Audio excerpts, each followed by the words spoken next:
Father was attracted to his 10-month-old daughter, but no one knew until it was too late and fatherhood went awry. Trigger warning. Hello my loves, good morning and welcome to my personal channel. While you are here, go ahead and like the video and hit subscribe if you are enjoying my personal channel and you have not subscribed yet. Now, good morning, happy Thursday. It is almost Friday. I'm in my robe, okay? Point blank, period. So I work from home and I'm hoping they don't have no meetings today because I'm not trying to change. They just gonna have to see from here and up, okay? Now, I just posted on Zena Sessions yesterday. And if you are here from Zena Sessions, go ahead and do like a couple of girlies have done and let me know in the comments, hey girl, hey. But I just posted yesterday on Zena Sessions, Girls Trip Gone Wrong Part 2. Very entertaining. But we had that conversation yesterday. So go ahead and feel free to check that out if you have not seen that. I'm going to link that in the comments below. All right. Now, as y'all seen from the thumbnail, we are going to be talking about this sick bastard. Y'all, when I tell y'all, trigger warning, because when I tell y'all, when I seen the story, immediately tears in my eyes, because how, why, and y'all know who follow me, I talk about low vibrations a lot, right? Low vibrational people a lot, and these are the reasons why, and we're going to dive into this because us as women, single women with mothers, etc. And when I say single, I mean like if you're not like married yet. Like if you're in a relationship, that's one thing. But I mean like if you are not living in a home with a man with protection, married, etc. You are the women who I'm talking about. Okay, so we are going to be having these conversations just to try to help give tips and try as much as possible to avoid these things.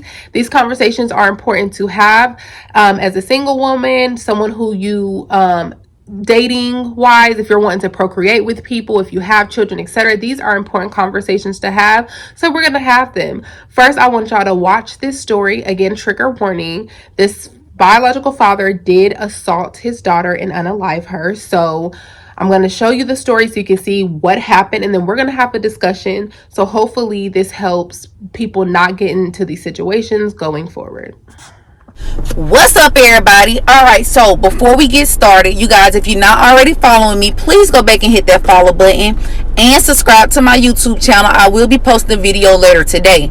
Now, I'm gonna put a little disclaimer out. This story is very, very screwed up, and if you don't have the mind for this, please don't watch this story, y'all. I really don't care about the views. This is a really messed up story, but I want to get this baby's message out there. Now, you guys, this is the story of 10-month-old Zara Scruggs. On the Saturday before last Saturday, Zara Scruggs was with her father, Austin Stevens. Now, it's being said that Austin Stevens was a football coach from the town they were in Pennsylvania, and he had other kids. Around 10:40 p.m., the police got a 911 call from Austin saying that his 10-month-old was unresponsive and he didn't know what was wrong. When police arrived, Zara was unresponsive and they took her to a hospital where she later passed away. You guys, so it was determined that Zara had passed away from blunt force trauma and she had been brutally raped and assaulted.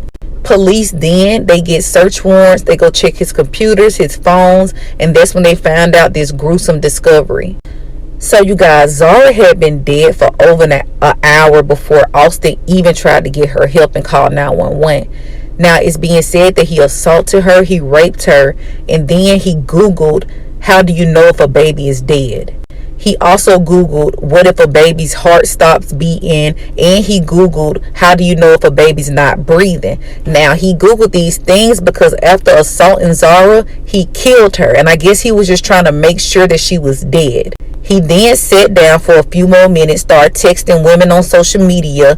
Then he called the police later on. So he had no intentions on getting his baby help at all. Is heinous. Court records reveal the infant had blunt force trauma to the head and was raped, and that the 29-year-old father conducted multiple Google searches, including how do you know if a baby is dead, in the hour after she stopped breathing before ever calling 911. Now, you guys, this monster was arrested and charged with his daughter's gruesome murder, y'all. This is beyond gruesome. Like, he needs the death penalty. Like I always say, I don't support the death penalty, but in a situation like this, he deserves everything that he gets that's coming to him. For the baby girl and honor her family. I miss her. It is impossible to imagine what the family of 10-month-old Zara Scruggs is going through. Now, Austin's friends saying that this is not his character, and they believe that other things played a factor in why he did what he's did, but there's no excuse. So this is the mother's page. It has music in the background, so I didn't play the noise, but shout out to her for being able to still cope through this situation, be able to still live life after this situation. But she was venting about, just the past, about what happened and how she has hope for the future. So congratulations on her. She just gave birth to a beautiful baby boy not too long ago. So again, kudos to her for that.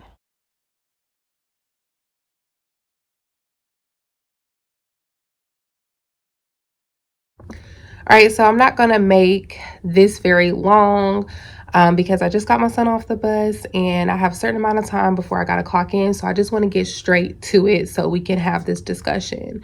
Now, as y'all see, that sick bastard unalived his baby girl and sexually assaulted her. And this is just baffling and pisses me off because if y'all follow me, y'all know, like, I am very passionate about fatherless daughters. I'm very passionate about that dynamic between the father and the daughter and how he is such an important role in her life. It's the job of the father to properly love her, protect her, provide for her, and steer her in the right direction. And it has such a huge impact on her romantic life because she's going to look at how her father treated her mother and how her father treated her when it comes to her looking for a partner. So when I see stuff like this, it just pisses me off because you are the person who's supposed to be the total opposite of that situation. You're supposed to be protecting her from that situation. And it's just sick. It's sick. And it just, like I said, I instantly cried. Tears came down my eyes when I seen this story, which is crazy because this is really like, about 4 years old, I want to say 3 or 4 years old, but I just so happened to run across it earlier today and I wanted to have these conversations. Now, typically, and just a reminder, I have a whole series about fatherless daughters on my other channel, Zena Sessions. All you got to do is go to the playlist and we talk about part 1, part 2, and 3, fatherless daughters. If you're raising fatherless daughters, like tips, like go into the depths of that on that channel. So feel free to look at that as well. So,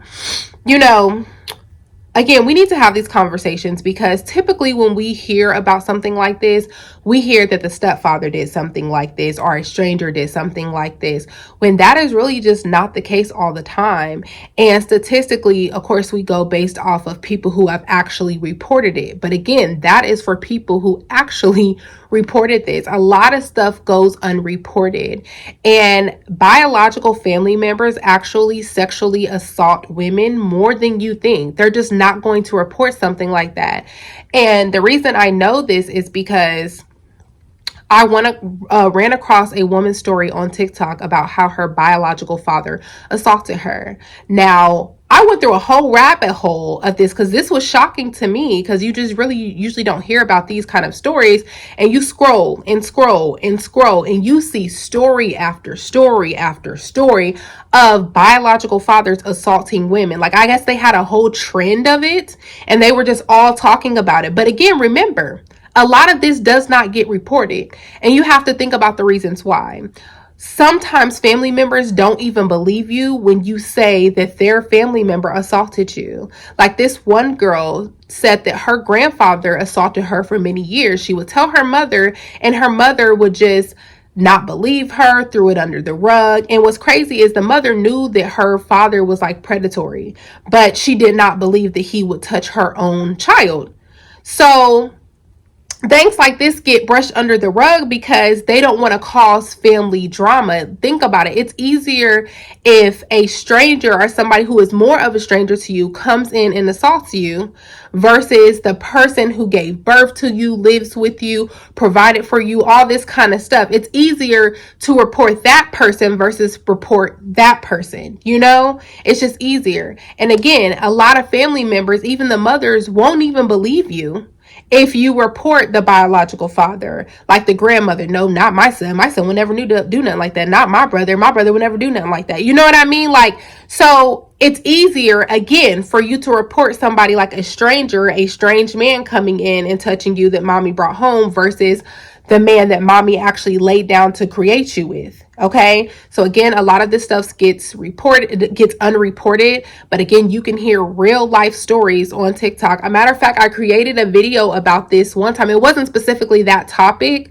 but I forgot what the topic was. It was in relation to that. And in the background, I had all the women who were telling their stories in the background while I was saying my commentary, but YouTube flagged the video. I forgot what it was about, but they flagged that video on Zena Sessions. But again, these are real stories. This stuff really does happen. So with that being said, in us knowing that this happens, but a lot of times gets unreported, I feel like it's our job as mothers and just women in general to do everything we can to prevent situations like this. Now, of course, if you are a woman who have not had children yet, you are not going to be obviously doing some of these things I'm going to say to protect your children for say, but you should be doing it just because you need to watch who you procreate with. So this is going to be something more for like your future children when I speak of things like this. Okay. So y'all, I always talk about how it is very important, number one, to be spiritually aware. Okay. Those of y'all who follow me on Zena Sessions, y'all know from time to time, I talk about spirituality because it's really, really important. Now, if you're not spiritual, this is probably going to go over your head, but you have to think about it. We are in the third dimension. Okay. We're in this world that everybody can see. Like you can see these curtains, you can see my lights, you can see me, right? That is the 3D. Okay. You need some type of insight to the spiritual world, or insight of an intuitive feeling of the spiritual world, so you can see the unseen, so you can see danger from a mile away, not only for you but for your children, so you can see danger from a mile away. So if you are not tapped in any kind of way spiritually, if you're not praying, if you're not praying over your household, your children, your family, your little cousins, your little nieces and nephews, etc., then nobody might be doing it at all, and there's no protection there. Okay, so whether you believe it or not, the spiritual world do exist. Whether you believe it or not, other realms do exist. If it's not your thing, that's fine, but again, I'm a strong spiritual person, so I always will speak on that. So have some type of spiritual awareness. Okay, have discernment. Again, if you're not praying like you should be, definitely be praying over you, your children, the household, etc. Even if you go on a date, okay, when you go on a date, you don't know what you just went on a date with. Okay, just like I said, you can see these curtains, right? You can see me, you can see the lights in the background. You don't see all the spirits that might be around me, because again, we're in the 3D. So you might see a spirit here, a spirit there, a spirit there, but because we're in this dimension, you don't see it. You have to tap into that other dimension to see it. It's almost like putting on them 3D glasses. You have to see different, you have to have another vision to be able to see that kind of stuff, like tapping into your third eye. It's like you have to be able to have some type of spiritual discernment to kind of see what is going on. Okay, so I definitely encourage you, definitely tap into your spiritual awareness, your spiritual side, to protect you, your children, your loved ones from stuff like this. Number two, I would definitely say do that shadow work and that inner work that you need to do to prevent low vibrational men. Okay, this is more powerful than you think. See, a lot of y'all are still secretly damaged from your past relationship, from your childhood, etc. And I spoke about this on my other channel as well. When you are in a low vibration, a lower state, you attract lower vibrational people, lower state people. Okay, so if you have been depressed, if you're super lonely, so you're only entertaining men because you're lonely, if you are financially going through it, all this kind of stuff puts you in a energy, in a frequency of low vibration. It's like, think of it like a club. This is the low vibration club. So everybody who is in this club is low vibration. They never go past this level. So you will tend to attract and meet and even sometimes be friends with people who all are in this low vibration. Like they might have financial issues. They might have unsuccessful relationships. They might have just depression, mindset, doing all kind of substances to keep them sane. Like depression, this is the low vibration club. Okay. Now, as you start to grow and elevate, you move up. Okay, this is the high vibration club. Okay, you can't get into this club unless you do the inner work to get into this high vibration club. Now, this high vibration club is going to be people who are more in a high vibrational mindset. Like, they probably are doing way better than you financially. They probably have a positive mindset. They probably have a positive love experience. They probably have a healthy marriage. They probably have like just stuff like that, like things that will bring happiness and joy, high vibration, things that will bring mental health, illness, sadness, anger, low vibrations, abusive people, low vibrations, like, so this is the differences. Okay, so again, if you are in this low vibration, you will tend to attract mostly low vibrational people. But it's once you elevate to a higher vibration, a higher positive mindset, done the inner work that you need to do to release that low vibrational you and move to that higher vibrational you, you will attract higher vibrational people. And I don't care what nobody says, if you are in that low vibration, that's when you will attract more predators. You can't attract, I ain't gonna say you can't, but it's very less likely for you to attract predators when you are in a higher vibration, because you are going to see that off top. You're going to know that off top.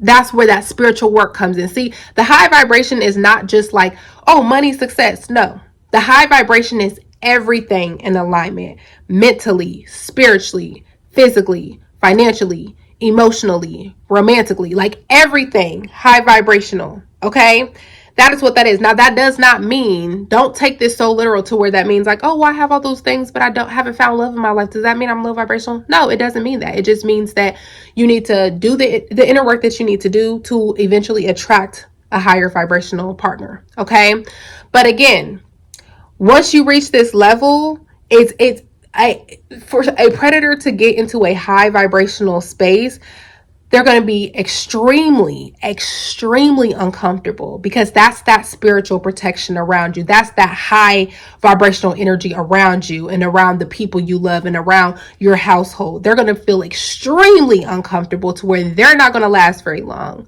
Okay, so let's get into going further, right? Now, let's say that you are starting to date, okay?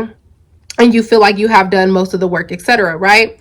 By the time that you have even got to the point of where you should be introducing, like, somebody to your children, etc., you should have already spent enough time with this man. Of course, outside your household. He shouldn't even like be nowhere near your house, especially if your children are there, etc. You should be going on outside dates, outside outings, So by the time you have even done the digging that you need to do, or like peaked his energy, or whatever you need to do, you know what I mean? The courting phase, the dating phase, etc.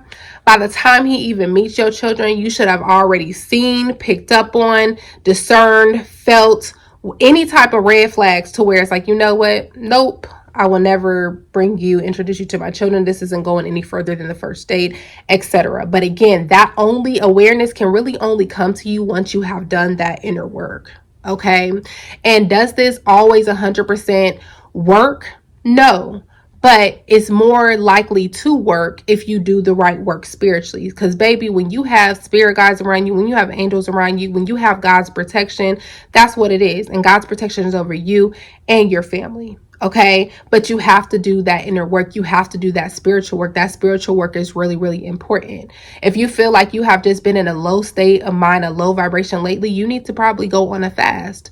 Go on a fast. And then don't think that you have to do the fasts that are in certain religions. Okay, like, oh, I gotta do the Daniel fast, or I gotta do this Muslim fast, or I gotta do a fast that is personal to you and God, like your relationship with God. That's personal. So do a fast that is based off of your relationship with God.